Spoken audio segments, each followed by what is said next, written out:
Hiditra ao anatin'ny vaovao manasongadina ny sehatra ara-toekarena kosa isika mila fanarenana ny sehatra ara-toekarena ny Madagascar ary ao anatin'izay hitanjona sy fijery izay indrindra dia nanangana ny antsoina hoe vonona Emergence de Madagascar ny fikambanan'ny candidat solombavam-bahoaka na ny antsoina hoe KSMD Napahafantarina androany tetsy amin'ny hôtel Colbert tetsy Antaninarenina moa ny fitsanganana ity vonona ity izay manana ny vina entina mpandrosoana izay sehatra ara-toekarena eto Madagascar izay fampahafantarana misimisy kokoa hoentin'ny lova ramanantsoa sy Christian Rakotondramanga.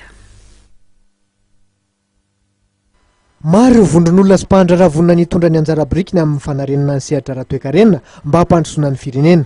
Napahafantarina tolakandro ho tetsy amin'ny hôtel Colbert tetsy Antaninarenina araka izany ny vovonana antsoina hoe Emergence de Madagascar. Topokevitra amin'izy ity ny fikambanan'ny candidat solombavam-bahoaka na ny KSMD izay ahitana candidat solombavam-bahoaka miisa 500 avy amin'ny distrika miisa 720 manerana nosy. Isan'ny vina napetraky ity vovonana ity ny fampiasana ny teknika fampandrosoana izay efa ampiarina any anivon'ireo firenena vao misandratra toy any Chine, Inde sy ireo firenena aziatika. Ny atao hoe zone économique spéciale dia faritra hafakapa izay samihafa amin'ny zone franche satria ao dia ifandraisan'ny lafiny ara-toekarena rehetra. Izany hoe tsy amin'ny industrie fotsiny fa amin'ny ataontsika hoe orinasa momban'ny banky, orinasa momba fanamboarana trano, orinasa momban'ny mety hatrany hoe tonga hatrany amin'ny hoe fanaovana hôpitaly etsetera izy ao anatina faritra anankiray.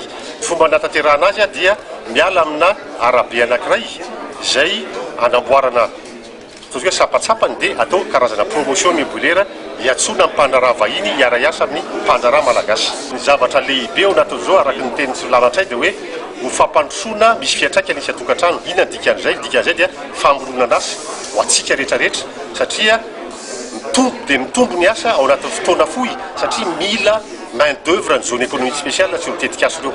Miara-miasa amin'ny American International Chamber of Commerce na AICC, ny Fédération mondiale des industries chinoises na ny FMIC, vondrona mpandraharaha ara-toekarena européenne sy africaine ary ny tanora HVM ny Emergence Madagascar.